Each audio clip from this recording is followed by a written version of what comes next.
जय श्री कृष्णा। राधे राधे। कैसे हैं आप सब लोग? उम्मीद करती हूँ आप सभी अच्छे होंगे, स्वस्थ और मस्त होंगे। आज की इस वीडियो में हम जानेंगे एकादशी व्रत कथा, एकादशी व्रत पूजन विधि, एकादशी व्रत कब है। पुत्रदा एकादशी व्रत की आपको इस वीडियो में पूरी जानकारी मिलेगी, तो वीडियो को लाइक शेयर अवश्य कीजिए। चैनल पर न्यू हैं तो चैनल को सब्सक्राइब जरूर कीजिए। चलिए शुरू करते हैं वीडियो को। देखिए, पुत्रदा एकादशी के दिन व्रत कथा का पाठ करने या फिर सुनने से व्यक्ति को हर तरह के दुखों से मुक्ति मिल जाती है और संतान प्राप्ति के साथ उसका भविष्य उत्तम हो जाता है। एकादशी का जो व्रत है वो बहुत ही महत्वपूर्ण माना जाता है। एकादशी के व्रत में भगवान विष्णु की पूजा करते हैं। हिंदू धर्म में एकादशी का विशेष महत्व है। भगवान विष्णु को समर्पित इस दिन विधिवत पूजा करने के साथ साथ व्रत रखने से सुख समृद्धि, धन संपदा के साथ साथ संतान सुख की प्राप्ति होती है। इस दिन मनचाही इच्छाएं भी पूरी होती हैं। ऐसे ही श्रावण मास के शुक्ल पक्ष की एकादशी को पुत्रदा एकादशी कहा जाता है।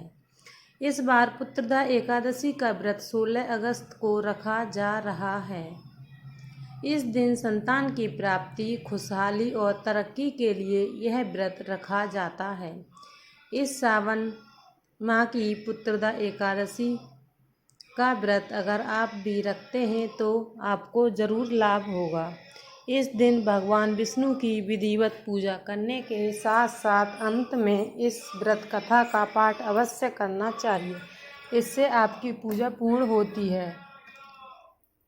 तो चलिए एकादशी व्रत कथा को हम एक बार सुनते हैं। इस एकादशी के महत्व के बारे में स्वयं श्री कृष्ण ने अर्जुन को बताया था। अर्जुन ने एकादशी के महत्व के बारे में सुनते हुए श्री कृष्ण से पूछा, हे प्रभु, मुझे अब आप श्रावण माह के शुक्ल पक्ष की एकादशी की कथा सुनाने की कृपा करें।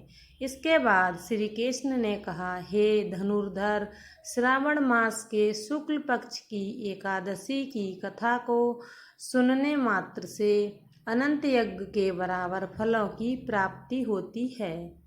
द्वापर युग के आरंभ में ही महिष्मती नाम की एक नगरी थी। इस नगरी में महीजीत नाम का एक राजा राज्य करता था, जो बड़ा ही शांति एवं धर्म प्रिय था। लेकिन उसको कोई संतान नहीं थी, जिसके कारण वह काफ़ी परेशान रहता था। अपनी वृद्धावस्था आती देख राजा ने प्रजा के प्रतिनिधियों को बुलाया और उनके कहा कि हे प्रजाजनों, मेरे खजाने में किसी भी प्रकार का अन्याय या पाप के द्वारा एकत्र किया गया धन नहीं है। ना ही मैंने कभी देवी देवताओं और ब्राह्मणों का धन छीना है। किसी दूसरे की धरोहर भी मैंने नहीं ली। मैंने हमेशा प्रजा को अपने पुत्र के समान माना है और उनका पालन कर रहा हूँ। मैं अपराधियों को पुत्र तथा बांधवों को,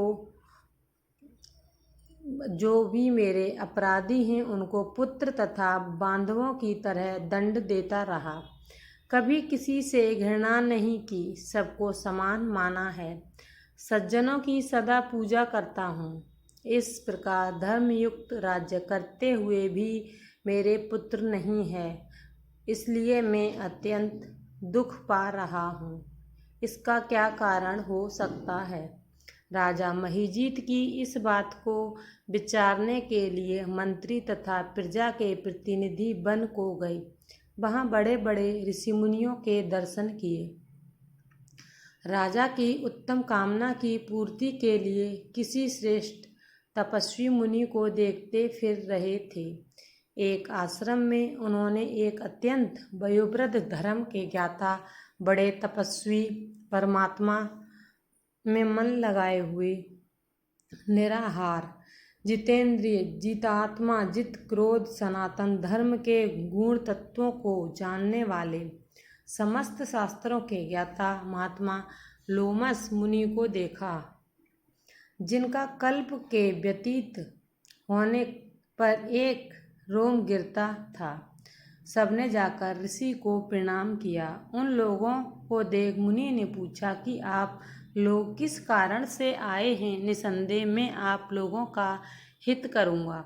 मेरा जन्म केवल दूसरों के उपकार के लिए हुआ है, इसमें संदेह मत करो। लोमस ऋषि के ऐसे वचन सुनकर सब लोग बोले, हे ब्रह्मे, हे महर्षि, आप हमारी बात जानने में ब्रह्मा से भी अधिक समर्थ हैं, अतः आप हमारे इस संदेह को दूर कीजिए। महिष्मतीपुरी का धर्मात्मा राजा महिजीत प्रजा का पुत्र के समान पालन करता है, फिर भी वह पुत्रहीन होने के कारण दुखी है। उन लोगों ने आगे कहा कि हम लोग उसकी प्रजा हैं, अतः उसके दुख से हम भी दुखी हैं। आपके दर्शन से हमें पूर्ण विश्वास है कि हमारा यह संकट अवश्य दूर हो जाएगा, क्योंकि महान पुरुषों के दर्शन मात्र से अनेक कष्ट दूर हो जाते हैं। अब आप कृपा करके राजा के पुत्र होने का उपाय बताइए। यह वार्ता सुनकर ऋषि ने थोड़ी देर के लिए नेत्र बंद किए और राजा के पूर्व जन्म का वृत्तांत जानकर कहने लगे कि यह राजा पूर्व जन्म में एक निर्धन वैश्य था।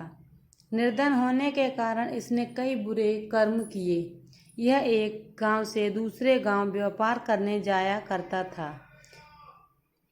एक समय जेठ मास के शुक्ल पक्ष की द्वादशी के दिन दोपहर के समय वह जब 2 दिन से भूखा प्यासा था, एक जलाशय पर पानी पीने गया। उसी स्थान पर एक तत्काल की ब्याई हुई प्यासी गौ जल पी रही थी। राजा ने उस प्यासी गाय को जल पीते हुए से हटा दिया और स्वयं जल पीने लगा। इसलिए राजा को यह दुख सहना पड़ा। एकादशी के दिन भूखा रहने से वह राजा हुआ और प्यासी गौ को जल पीते हुए हटाने से वह पुत्र वियोग का दुख सह रहा है। ऐसा सुनकर सब लोग कहने लगे कि हे ऋषि, शास्त्रों में पापों का प्रायश्चित भी लिखा है, अतः जिस प्रकार देवता राजा का यह पाप नष्ट हो जाए, आप ऐसा उपाय बताइए। लोमस मुनि कहने लगे कि श्रावण शुक्ल पक्ष की एकादशी को, जिसे पुत्रदा एकादशी भी कहते हैं, तुम सब लोग व्रत करो और रात्रि को जागरण करो, तो इससे राजा का यह पूर्व जन्म का पाप अवश्य नष्ट हो जाएगा। साथ ही राजा को पुत्र की अवश्य प्राप्ति होगी।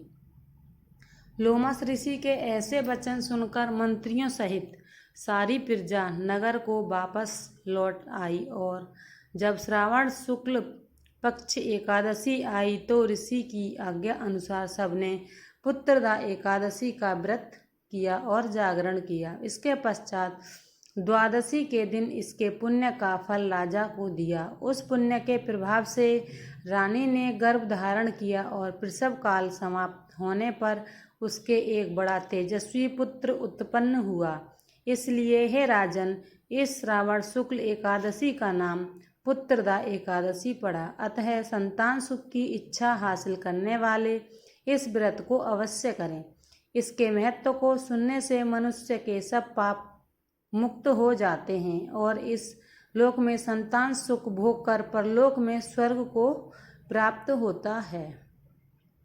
वीडियो को लाइक शेयर अवश्य कीजिए। चैनल पर न्यू है तो चैनल को सब्सक्राइब भी जरूर कीजिए। जय श्री कृष्णा। राधे।